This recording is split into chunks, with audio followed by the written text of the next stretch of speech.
Programang ito ay rated SPG. Striktong patnubay at gabay ng magulang ang kailangan. Maaaring may masiselang tema, lengguwahe, karahasan, sexual. Dahil sa ambisyon ni David na pahamak si Tanggol. Kung bilang nagpagamit si David kay Olga ay di sana makulong at makapagnakaw si Tanggol.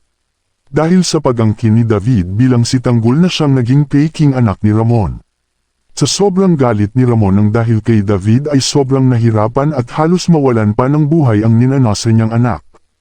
Kaya binaril ni Ramon si David dahil bukod sa pagiging traidor nito kahit sa mismong pamamahay nila mula noong bata pa si Tanggol ay pinapahirapan na siya ni David at ng kanyang amang si Regor. Kaya noong binaril ito ni Ramon ay di na ito nakaawat si Tanggol dahil agad na kinalabot ni Ramon at nataman si David. Subalit di ito napuruhan. Ngunit itong si Olga upang huwag malaman ni Ramon ang kanyang tunay na kulay ay siya na mismo ang gumawa ng paraan upang mapatay si David upang wala siyang sabit dahil ipinalabas lamang ni David na siya umano ang tunay na Jesus Nazareno. Makikita natin ang ilang video clip kay David na wala ng buhay. Aasahan nating sisiklab ang galit ni Regor dahil sa pagkamatay ng kanyang pinakamamahal na anak na si David.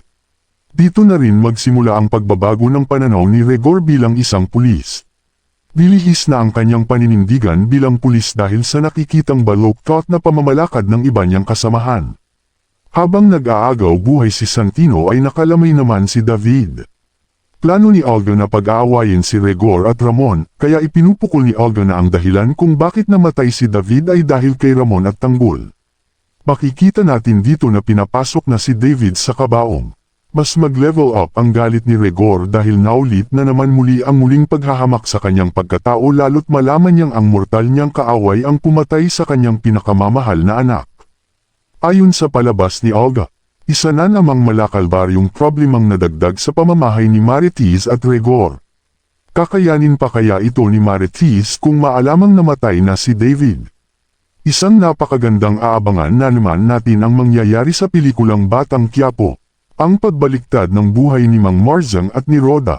Muling bumalik ng Quiapo si Mang Marzang at ang asawa niyang si Danielita kung saan nagkikita sila ng kanilang mga kasamahan dati na nagpapanggap na nabobondol. Biglang yaman na sila Mang Marzang pagkatapos ng kasal ni Mokang at ang tawag na ng mga dating kasamahan nito ay Don Marzang at Danielita. Samantala, ikaw ano bang inaabangan mong pangyayari sa FPJ's Batang Quiapo?